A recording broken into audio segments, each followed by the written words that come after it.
Hello everyone and welcome back to my weekly update. I'm drinking Spindrift. This is not sponsored by them, but it's delicious and I'm thirsty. Anywho, so last week was my non-negotiable move my body every day week so that I would just not question if I was going to do it or not, and I would just do it. So, I guess without further ado, here are some of the mornings that I captured a little bit of my thoughts or feelings before or after the run or walk or movement that I chose to do that day. Let's dive in.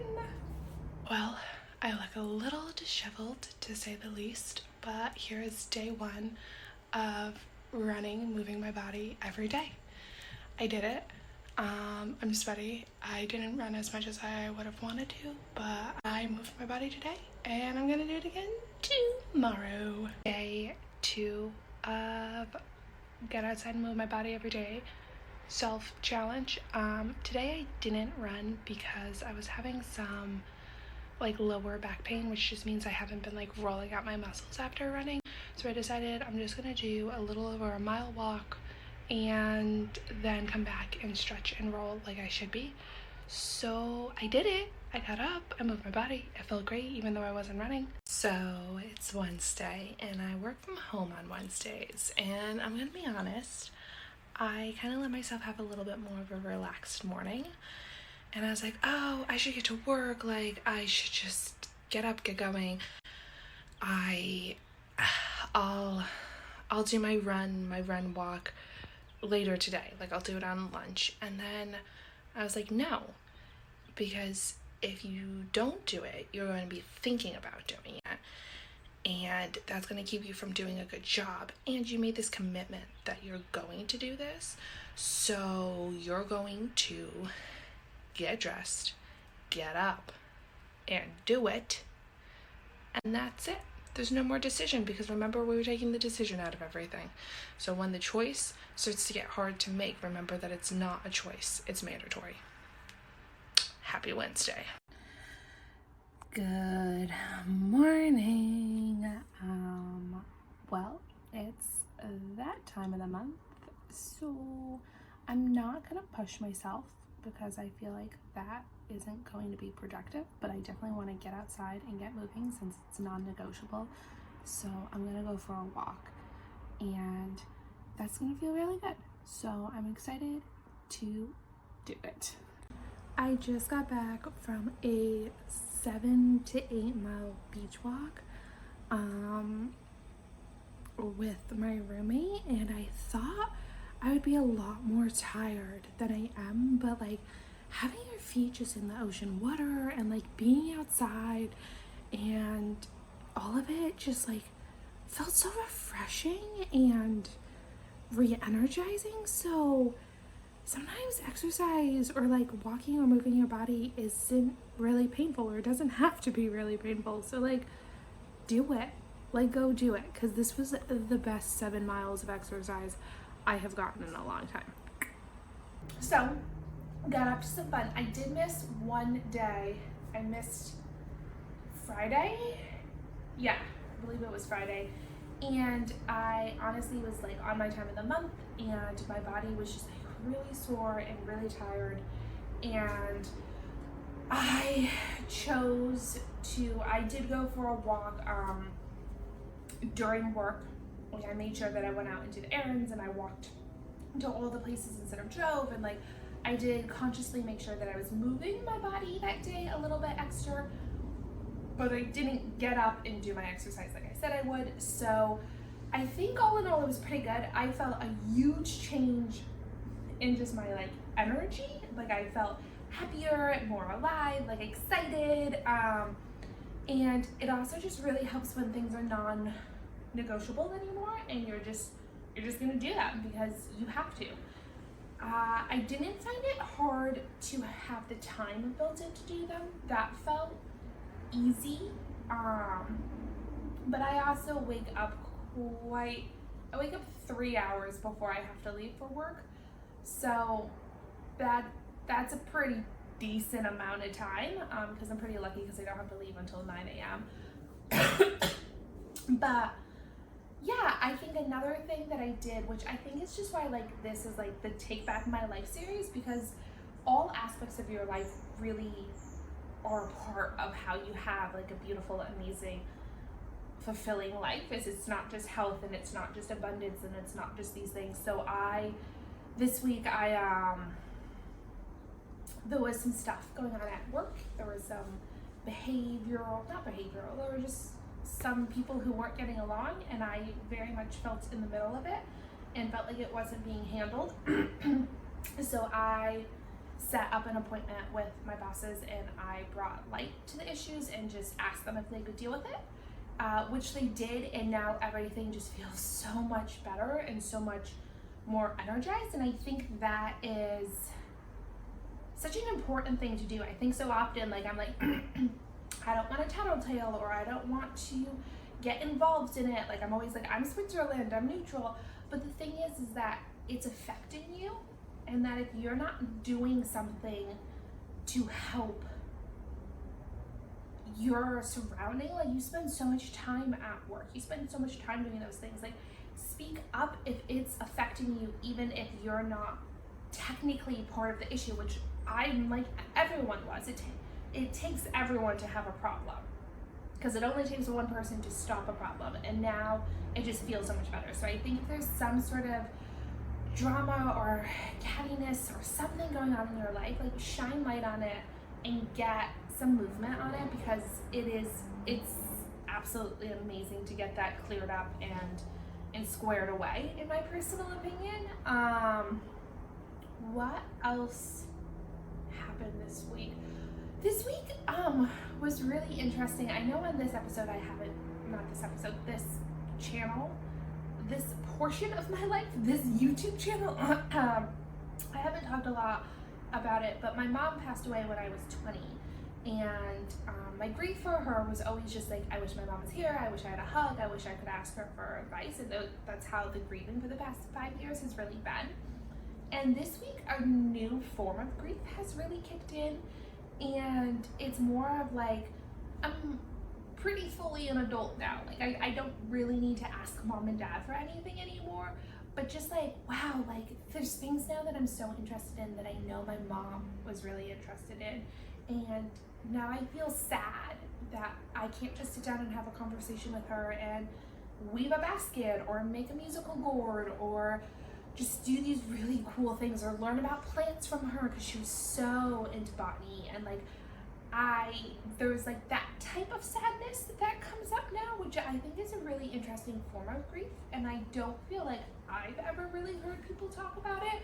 So it feels good to talk about it, I guess, or good to just realize that it's a form. And that's partially too, I didn't really realize why I was being called to like make these videos. I mean, like, yes, accountability, like, yes, building tribe, like, yes, sharing with other people that are not alone. But I think as well, like, we're in such a blessed time and era now that what we put out, like, hopefully will be out there for hundreds and hundreds of years to come. And just the thought process of like, I'm documenting things that worked for me so that my children and my grandchildren and my great-grandchildren can watch those. And Gary Vee did a very good post on this, and just like, I would love right now sometimes to go back and see like what my mom's thought process on things was when she was 25, and that this feels so amazing to be able to leave behind this legacy or this blueprint or this just like realization that like your mom wasn't perfect either for my kids. And that feels, I mean, fingers crossed, absolutely nothing happens and I die when I'm like 94 and they're like, great mom, you can leave. But you never know, right? Like, life is a scenario of freak accidents that just happen, and that's part of it. So I feel like that's a really beautiful part of this, and why like I'm like, I'm gonna share more aspects probably than just necessarily fitness. What else am I doing? I think I'm gonna start showing you all next week the food, because I pretty much meal prep one big meal, and that is what I eat for lunch every day. Breakfast right now, I'm really just working on my gut health. So I'm eating a probiotic yogurt, just a couple tablespoons of that, and then maybe a little bit of fresh fruit if I'm feeling hungry, and then a cup of tea. But I'm pretty light in the morning, and that's just something that in these spring and summer months really resonate and feel good with me. Unless I'm doing a hard workout in the morning, then I will have like a protein shake or something like that. And then for lunch, I'm eating that one main meal prep thing. And then for dinner, I might have a really big smoothie, or I might have a really big salad, or I might cook up a little bit of like a pasta dish or a rice dish, or really listen to what my body is craving. I like to have my biggest meal for lunch. I don't like to have it for dinner, because normally I'm eating around 7 or 8 o'clock. So I'm going to bed shortly after that, and I just don't want to be taking in too much food before that, which actually is something new that I'm doing this week and I'm loving. Is Jen Kennedy is an amazing person, I know, and she's phenomenal, and she put out an amazing IGTV. Go check her out on Instagram. And it was about calories in and calories out. And I can't tell you how many times I've heard people tell you like the importance of calories in and calories out if you want to like lose weight or maintain weight or gain weight. And I've always been like, yeah, and then never have done anything. It's something about her IGTV was like, well, duh. So I got an app called MyFitnessPal, and I used this app before, and I used to get like annoyed because it takes like time and energy. But the app, that was like 4 years ago, probably the last time I used it. The app has like incredibly changed and shifted and grown with time, and is so user friendly and so easy and so fun to use almost now, that I am tracking my calories in versus my calories out, and putting in like what type of exercise I got with how many calories that burned. And my biggest thing for that is like, yes, I would like to lose some weight, right? And like, yes,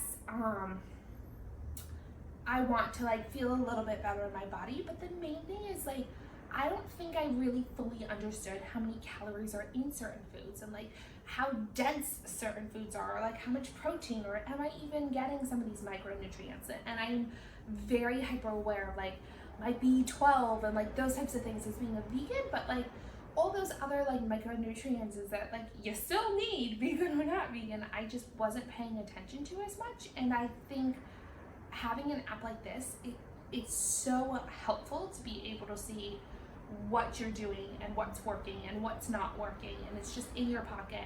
And it's also a thought process for someone who is a compulsive or overeater like I am, is that I now portion my food, and I also now consciously have to put it in before I put something in my mouth, which oftentimes I'll be like, I guess I don't really want that, or like, why am I eating a snack? If I'm really hungry, like, let's make a meal. Let's have a real meal. Let's not just munch on this and munch on that and munch on this and then eat a full meal after all of that extra stuff. So this has really helped me teach what's exactly in my food, what the makeup of my food is, how it's health benefiting me, and also is this something I really want to eat now, or is it not? Is there anything else? I'm reading the book The Power of Now right now, and it is absolutely amazing. I don't think I've been wanting to read this book for a few years. I don't think I would have been ready for it, or it would have hit me the same way as it is right now if I hadn't waited to this moment. So I think when you feel called to read the book, read it, or if you're feeling called to reread it, because it is such a good book. Another thing that I started doing is I have an amazing coach and mentor who does a lot of spiritual and mindset stuff with me, and I worked with her for 6 months intensive when I was really newly into the grieving process of my mom, and then I've worked with her on and off just when I felt like stuff was coming up. And I now feel like I want to dive deeper. I want to work through the next layer of just trauma or resentment, or just stuff that has been pushed down, that has been given to me that wasn't necessarily my own. So that's something that I signed up for. And I always think like, I'm such a fan of not doing it alone. Like, get a coach, get a mentor, get a spiritual mama. Like, You don't have to work with them for 10 years straight, but like keep going back and working and digging up and like renewing those things, because I think it's just so important. Also, what is there anything y'all want to know from me? Is there more information on something you want to know? Comment that below. Let me know how I can serve you. And also, my roommate and I have started this amazing new podcast called the Divinely Bold Podcast. And it is our opinions as of right now on really deep and philosophical questions and thoughts. And then sometimes we also answer really silly and simple questions and thoughts. So I think it's just a really beautiful way to see inside someone's mind if you want, or also if you don't have people to have these deep philosophical conversations with, to follow along with ours and feel what comes up for you all when you're listening to it, if it's something that's appealing to you. Also, sometimes we're just really silly, and I honestly think the titles are worth everything, because we name these podcasts some really freaking good things.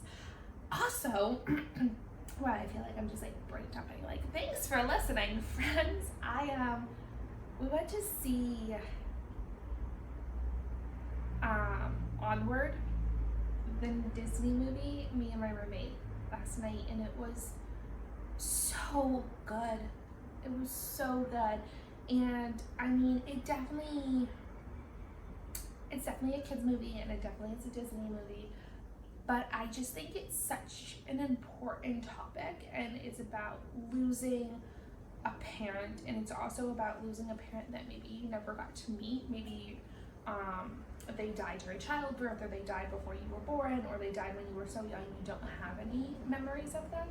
But just sometimes like the pressure or the stuff that comes up from the elder parent who has to parent, or not has to, but chooses to parent. And I think these things are just so important topics to see and talk about, especially with, I feel like the older I get, the more people I know who have lost parents, or people who lose parents at young age. And I just think it's such a beautiful place to highlight and hold space for and honor these people who have had this loss. And I also just think about it too, like, I was 20 when I lost my mom. My brothers were 25 and 27. And I can just see sometimes how my brothers just are, they're like teeter-tottering between this balance of trying to be my brothers, but also trying to like love me and parent me in a way to try to fulfill the absence of that parent. And it's such a beautiful thing to watch, but also that longing too, to not want them to feel that extra pain or worry, because I know oftentimes they look back and they're like, oh, well, when I was 20, I can't imagine not having mom, and my little sister doesn't have her, and how can I protect her or love her or give her more of what she needs? And I think that's just, it's a beautiful thing that they want to do, but also I don't know what it's like to be 25 and have a mom, so I can't miss that because I don't have that. And I think these are just really, it's a really cool conversation to bring up, or at least a dialogue to have inside of your head. If you're someone who's had loss and have older or younger siblings, and in the unspoken burdens sometimes we put on ourselves with death, like instead of having love and memories and having it be the catalyst that pushes us on, sometimes we make death a burden, when I don't think it has to be. And I think there's times that it's hard, and I think there's times that it's could feel that way, but I don't think it's necessary for it to feel that way. But yeah, that was my week. Feels like a bit weak. I don't have a scale, and I don't weigh myself, so I don't know if I've lost any weight. Definitely before I was bleeding. God, that sounds so crude to put. Before I was on my period, I was definitely starting to see like a little bit more definition in my abs and stomach region. Not really seeing that right now, but I'm definitely someone who like gets bloated, and I also know I've been really dehydrated. So that is not beneficial either when trying to lose weight or beneficial with your body, because it will just retain the water and swell. So this week I'm really going to work on my intake of water, and I'm going to report back to you next week on what I find that works for me. Yeah, I hope you all have an amazing week. I cannot wait to see you next week, and come over and visit me on Instagram, and so I can cheer you on and see what's going on in your life as well. I hope you have an amazing day. Bye.